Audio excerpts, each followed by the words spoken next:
십계명의 연속성까지 우리가 생각해 봤습니다. 구약의 이스라엘이든지 신약 교회에 속한 사람이든지 간에 하나님의 백성이라면 이 십계명은 여전히 유효하다 그랬죠.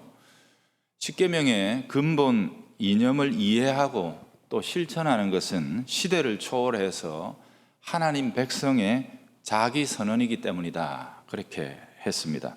자, 오늘은 십계명이 처음 반포되던 날의 이야기를 좀 보려고 합니다. 제가 생각하기로는 그 이야기 속에 우리가 믿는 기독교 신앙이라는 게 뭔지를 잘 보여주는 내용들이 들어있기 때문인데요. 자연스러운 연결을 위해서 19장 전체의 흐름에서 한번 읽어보겠습니다. 지난번에 보았던 19장 앞부분 1절에서 6절까지 구체적으로 보면 오늘 우리가 읽었던 본문보다 약 3일 전에 있었던 이야기입니다. 하나님께서 모세를 불러서 자신의 계획을 말씀하시고는 내 생각은 이런데 너희를 요렇게 제사장 민족 만들고 쓰려고 하는데 어떻는지 백성들이 그대로 할 건지 말 건지 백성들에게 가서 네가 물어봐라. 이제 이렇게 하나님 말씀하셨죠. 그래서 여기 보면 7절 8절에 모세가 내려와서 백성의 장로들을 불러 여호와께서 자기에게 명령하신 그 모든 말씀을 그들 앞에 진술하니 백성이 일제히 응답하여 이르되 여호와께서 명령하신 대로 우리가 다 행하리이다 이렇게 응답을 했거든요.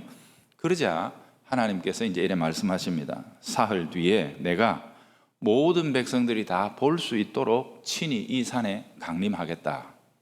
그러니 그때까지 너희도 성결하게 준비하며 기다리고 있어라. 이렇게 다시 명령을 내려주신 거예요.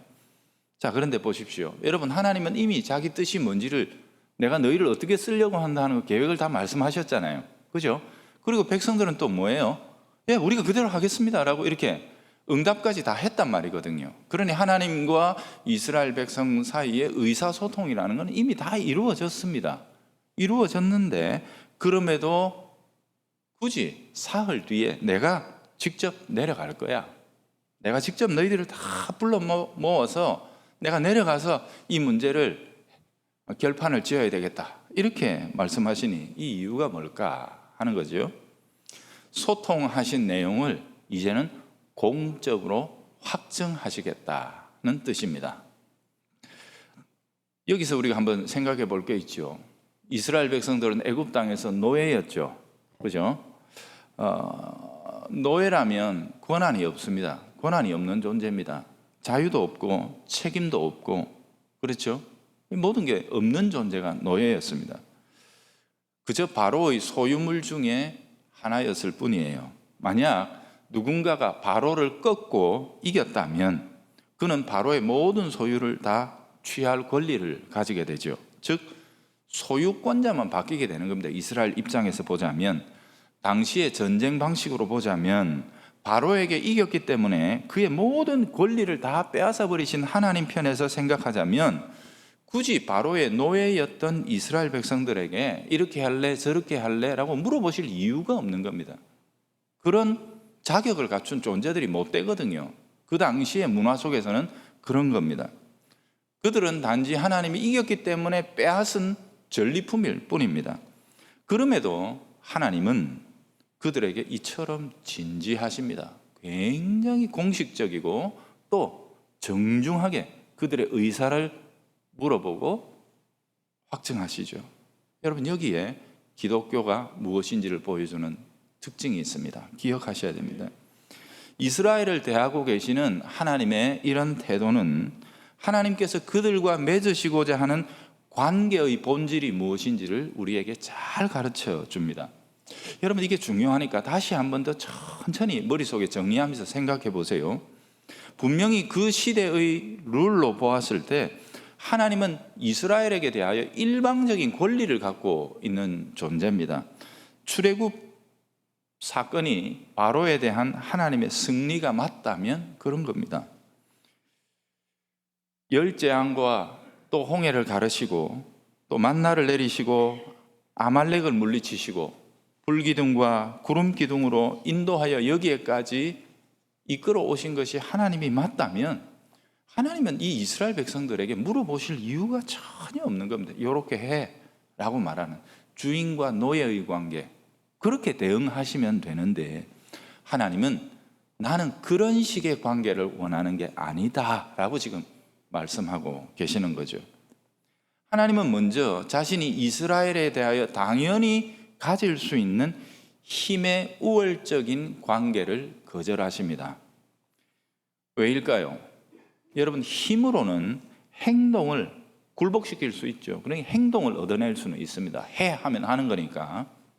하지만 결코 마음을 얻을 수는 없습니다. 굴림하고 지배하려는 자는 결단코 사랑을 얻을 수가 없지요. 사랑이란 자유하는 영혼에서만 나오는 것이기 때문입니다. 인격적인 거예요. 사랑은 자발적인 열정과 인격적인 헌신입니다. 하나님이 이스라엘에게 원하셨던 것은 이런 인격적인 관계였습니다. 서로를 향한 사랑, 그 관계를 원하셨던 거예요. 그런 관계는 자유로운 선택으로만 맺어질 수 있기 때문에 하나님은 먼저 그들을 자유하게 해놓으시고 그 다음에 선택하게 하셨던 것입니다. 여러분, 저는 이런 부분을 주의 깊게 읽는다면 우리가 교회 생활하면서 절대로 권위적인 모습이 돼서는 안 됩니다. 보세요. 하나님이 지금 노예였던 이스라엘을 구원해 놓으시고 그들에게 대하여 이처럼 진지하고 인격적이고 자율적으로 물으신다는 사실을 꼭 기억해야 합니다. 우리 한국 사회에는 유교적인 문제도 있지만 일제시대를 거치면서 힘을 통하여 사람을 억누르고 지배하는 이 습성이 우리에 굉장히 많이 이식이 돼 있습니다. 굉장히 악습입니다. 반성경적인데 심지어 교회 안에도 그런 것들이 참 많이 있습니다. 우리가 이것을 이 성경이 가르치고 있는 이 관계의 근본적인 모델 속에서 극복해 나가야 합니다. 그래야 지금 이 시대의 젊은이들뿐만 아니라 오는 세대의 새로운 세대들이 교회를 통하여 참된 인격적인 사랑과 관계의 기쁨을 누리며 지속적으로 성장할 수 있기 때문입니다. 자, 보세요. 이미 출애굽이라는 사건은 일어났습니다. 객관적이고 역사적인 사건으로서의 구속은 일어난 거예요. 더 이상 자기들을 힘으로 짓누르는 존재가 없어요. 이스라엘 백성들에게는. 그죠? 해방이 된 거예요. 그렇지만 아직까지 하나님과 참된 관계는 시작하지 않은 것입니다. 왜요? 이스라엘 백성들이 인격적으로 자발적으로 내가 내 마음과 지정의 내 전 인격을 통해 하나님을 사랑하고 섬기겠습니다 라고 선택해야 합니다. 그래야 하나님이 원하시는 언약 관계가 시작되는 것입니다. 오늘날 우리식으로 표현하자면 지난주에 읽었던 출애굽기 19장 1절에서 6절까지의 내용은 제가 하나님의 프로포즈라고 그랬습니다. 그죠? 나와 이런 관계를 맺을래? 라는 하나님의 프로포즈요. 그 다음에 오늘 우리가 읽어나가고 있는 이 장면은 이스라엘이 응답하는 장면입니다. 이제 공이 이스라엘에게로 넘어온 겁니다. 어떻게 할래? 라고 이렇게 물어보는 거죠. 자, 이스라엘 백성들이 하나님의 그 프로포즈에 어떻게 했죠? 응답했습니다. 드디어 관계를 세우는 만남이 이루어지는 겁니다. 의사소통이 다 된 상태에서 뭔가 그 관계를 이 온 세상의 역사 가운데 나와 이스라엘은 이런 특별한 관계 속에 있다는 사실을 공적으로 표방하는 하나의 사건을 하나님께서는 준비하셨던 것입니다. 그게 바로 오늘 우리가 읽었던 본문입니다. 재미있는 것은 그 관계가 수립된다는 사실을 제일 먼저 공포하는 첫 번째 순서가 뭐예요? 20장 이제 3절부터 나오는 게 뭐예요? 그게 십계명을 반포하는 것입니다. 여러분, 십계명이 왜 중요한지 아세요? 하나님과 우리 사이에 의미 있고 복된 언약의 관계의 시작이 뭐냐? 하나님은 십계명을 선포하시는 걸로부터 시작하셨다. 여러분, 이러니까 십계명 몰라가 되겠습니까? 아셔야 되는 거예요. 아셔야 되는 거예요. 그런데 보십시오. 이 현장이 과도하리 많지, 너무 심하다 싶을 만큼 장엄합니다. 너무너무 진지합니다. 주님은 지금까지 노예들에게까지도 함부로 대하시지 아니하시고 인격적으로 선택하라고 물어보실 만큼 대단히 온유한 모습으로 그들을 이렇게 청하셨습니다만, 이 순간에 보면 전혀 느슨하지 않습니다. 이스라엘 백성들이 숨도 못 쉴 정도의 압박감, 뭐랄까요?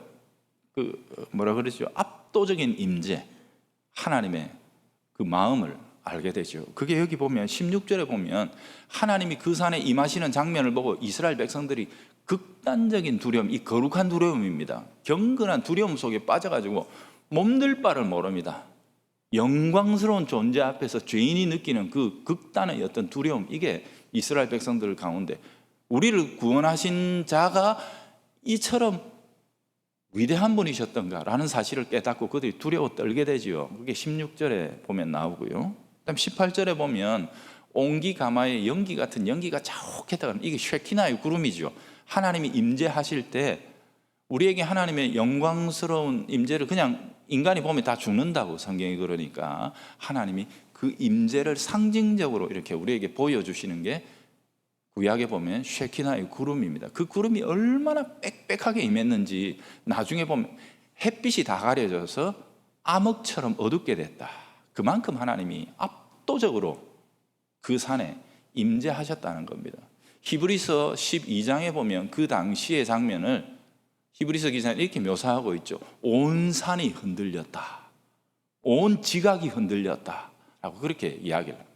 그러니까 하나님이 오셨다는 사실을 이처럼 선명하게 이스라엘 백성들에게 다 가르쳐 주신 거죠. 왜 이런 식으로 하나님이 이스라엘 백성들에게 자기를 나타내셨을까? 지금부터 시작하는, 지금부터 맺어지는 이 관계의 무게가 얼마나 중요한지를 보여주시기 위함입니다.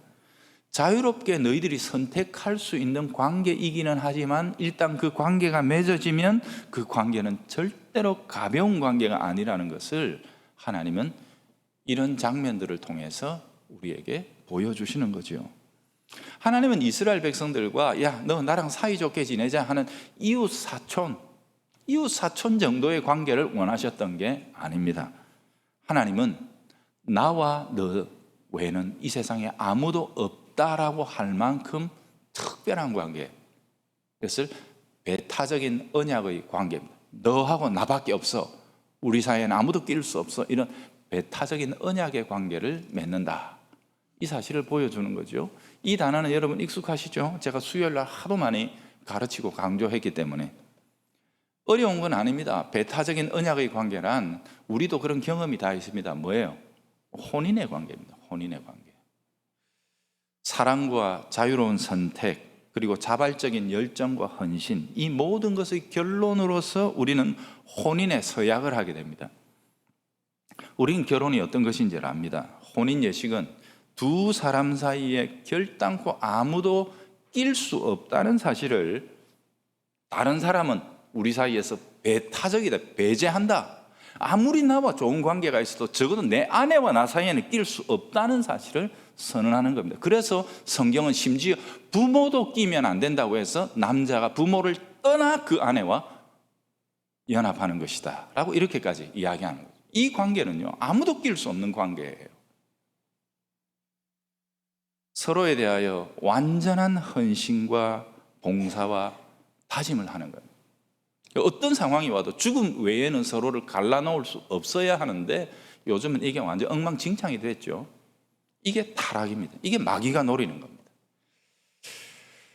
만약 둘 사이에 누군가가 끼게 되면 그 자체로서 불륜이고 서약한 관계를 모독하는 것이 되고 마는 거예요. 하나님께서 지금 이스라엘과 맺으려고 하는 관계가 이런 관계란 말이에요. 그렇게 하여 하나님과 이스라엘 사이에 관계가 맺어진 것에 대하여 보증하는 게, 그게 뭐냐? 그게 십계명입니다. 그러니까 제가 십계명을 비유하자면 뭐라고? 혼인 서약문에 비교할 수 있다 그랬죠. 그렇죠? 신랑과 신부가 사인을 합니다. 혼인 서약 사인하고 주례가 사인하고, 그겁니다. 절대로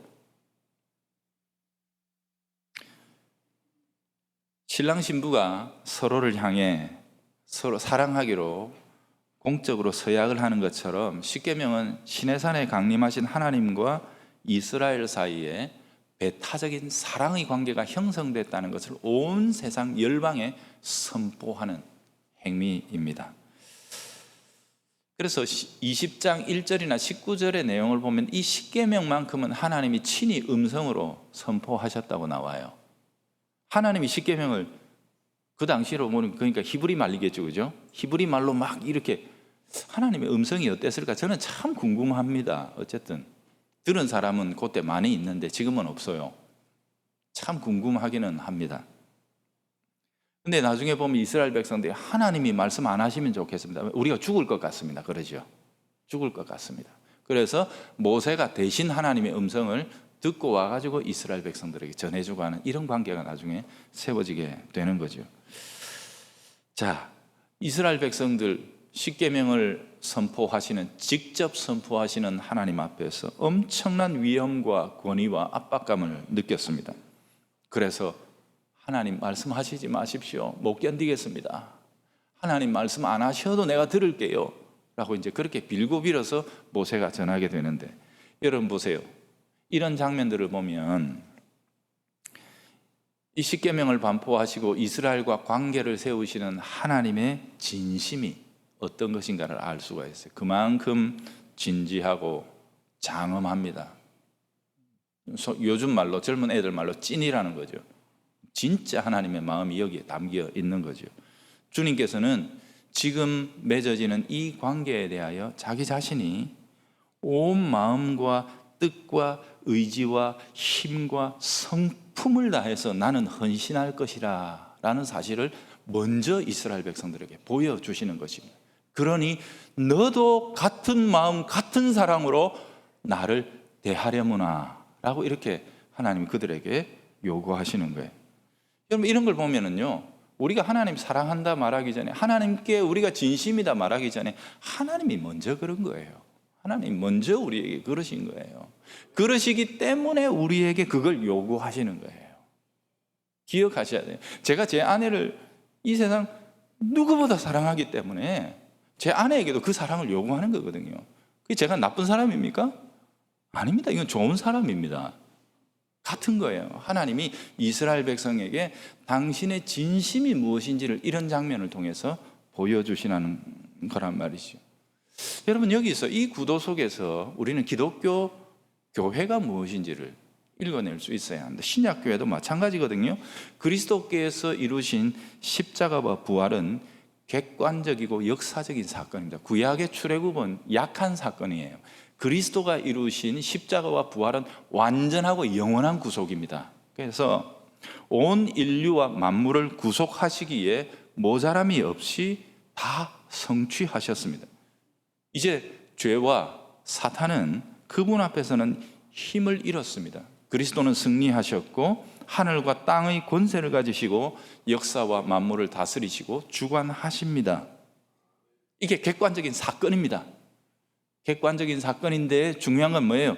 이 객관적인 그리스도의 구속 사건이 나에게 인격적이고 실효적으로 유효하게 되려면 뭐가 있어야 돼요? 반드시 나의 인격적인 응답이 있어야 돼요. 이게 기독교입니다, 여러분. 그래서 믿으라고 하는 것이고 믿는 자에게 세례를 받으라고 요구하는 것입니다. 그것이 공적인 서약이거든요. 교회는 바로 그 사랑의 프로포즈에 응답한 자들입니다. 그리스도 안에서 우리를 부르신 하나님께 예 그럴게요 라고 응답한 자들이 교회의 실체입니다. 그들의 응답은 자유롭게 이루어지죠. 아무도 강요하지 않습니다. 총칼을 들고 예수 안 믿으면 죽여 하는 이런 시대는 야만의 시대지요. 절대로 신앙은 그런 관계를 원하지 않거든요. 자유롭고 인격적인 관계 속에서 나도 하나님이 나에게 그 사랑을 보이셨다면 나도 하나님께 그 사랑으로 응답하며 나가겠습니다. 이게 뭐예요? 이게 우리 세례의 고백입니다. 세례의 고백. 그래서 세례받은 자는 교회가 그 신앙을 점검하는 겁니다. 지키는지 안 지키는지 살피는 겁니다. 지도하는 것입니다. 그래서 하나님과 영원하고도 복된 이 언약의 관계 속에서 하나님께서 주시는 거룩한 사랑을 받고 누리며 우리도 그분에 대하여 같은 사랑으로 응답하도록 세워져 가는 공동체가 교회인 것입니다. 이 응답이 가벼울 수 없죠. 왜 그렇습니까? 하나님께서는 우리들에게 이 응답을 듣기 위해 뭘 하셨죠? 아들을 십자가에 못 박으셨습니다. 여러분 생각해 보세요. 절대로 그럴 일은 없습니다. 없다는 전제하에서 비유로 제가 말씀드릴게요. 만약에 누군가가 꼭 필요해서 제가 우리 아들의 피를 흘려서 그 관계를 샀다고 치면 그런 일은 없습니다. 우리 아들 상처받을까 봐 제가 절대로 그런 일은 없지만 만약에 그런 일이 있었다고 치고 제가 우리 아들을 죽여 그 피를 가지고 어떤 사람을 내 품 안으로 이렇게 딱 끌어들였다면 어떻게 했습니까? 여러분, 제가 그 관계를 가볍게 여기겠습니까? 예? 아니지요. 그 사람이 이 관계를 업신여기고 가볍게 여긴다면 제가 가만히 두겠습니까? 하나님이 그런 거예요, 여러분. 왜 잘 믿어야 되는데요? 여러분, 세상 사람들은 기독교가 배타적이라고 그럽니다. 기독교를 몰라서 그런 거예요. 다른 것들을 무시해서가 아니라 기독교가 주장하는 관계가 어떻게 발생하는지를 몰라서 그러는 거예요. 여러분, 제가 만약에 그런 상황 속에서 그 관계 속에 들어온 자가 업신여기고 배신하는 것을 가만히 두지 않는다면, 그게 당연하다면 죄 없는 하나님의 아들 성자 예수의 피를 흘려 우리를 구원하시고 이 복된 언약 백성 공동체, 우리 교회를 세우신 하나님이 우리에게 그 사랑을 요구하시는 것이 무례합니까? 우리가 오직 하나님만 바라보고 섬기라고 요구하시는 것이 그것이 잘못된 것입니까? 세상은 기독교가 어떻게 그 관계가 시작되고 맺어지는지를 몰라서 그러는 거예요. 몰라서 그러는 거예요. 교회는 하나님의 백성입니다. 그리스도의 신부입니다. 하나님의 백성으로서 충성해야 하고 그리스도의 신부로서 순결해야 합니다. 그것이 교회의 소명입니다. 십계명은 이렇게 살아가고자 하는 교회의 거울입니다. 거울과 같습니다. 그 앞에 십계명 앞에 서서 자신의 모습을 비추어 보고 나는 얼마나 충성된 사람인지, 나는 얼마나 순결한 사람인지를 매일매일 점검하는 것입니다. 왜 주일날마다 예배 시간에 십계명을 낭독하는지 이해하시겠습니까? 예? 우리를 살필 수 있는 거울이 이거라니까요. 하나님이 이걸로 관계를 여셨다니까요. 마치 신부가 신랑 앞에 서기 위해 거울을 보면서 신부 단장을 하고 꾸미는 것처럼 십계명이 우리의 거울입니다. 우리를 보고 아름답게 꾸미고 잘못된 것들을 제거하고 지워내고 살피는 복된 영적 거울인 거죠. 여러분, 이번 기회에 십계명을 잘 배우시기를 바랍니다. 십계명은 하나님이 우리에게 제안하신 배타적인 사랑의 관계에 우리가 자발적이고 인격적으로 응답했음을 증명하는 서약서와 같습니다. 그래서 우리가 계명의 행위들을 한다는 것 이전에 이 계명이 우리에게 의미하는 것이 무엇인지를 더 집중하고 우리를 이 관계 속으로 세우시기 위해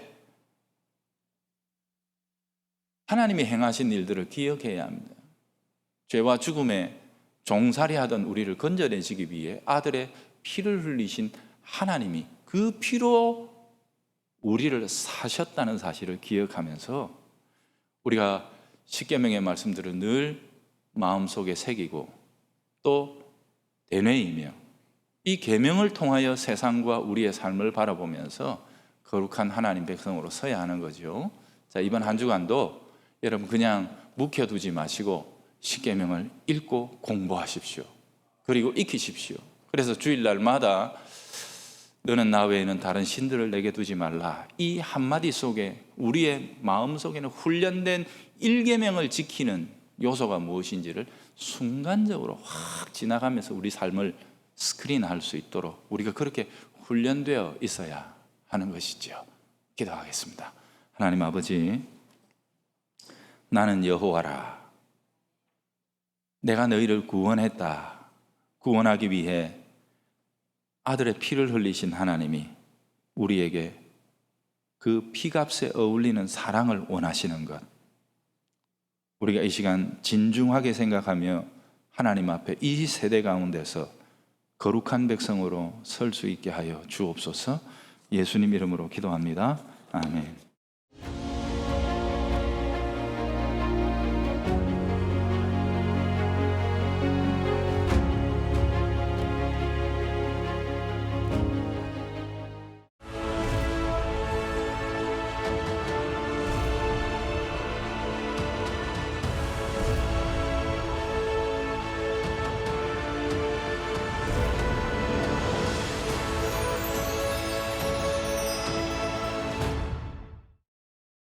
이 프로그램은 여러분의 미디어 선교 후원으로 제작되었습니다.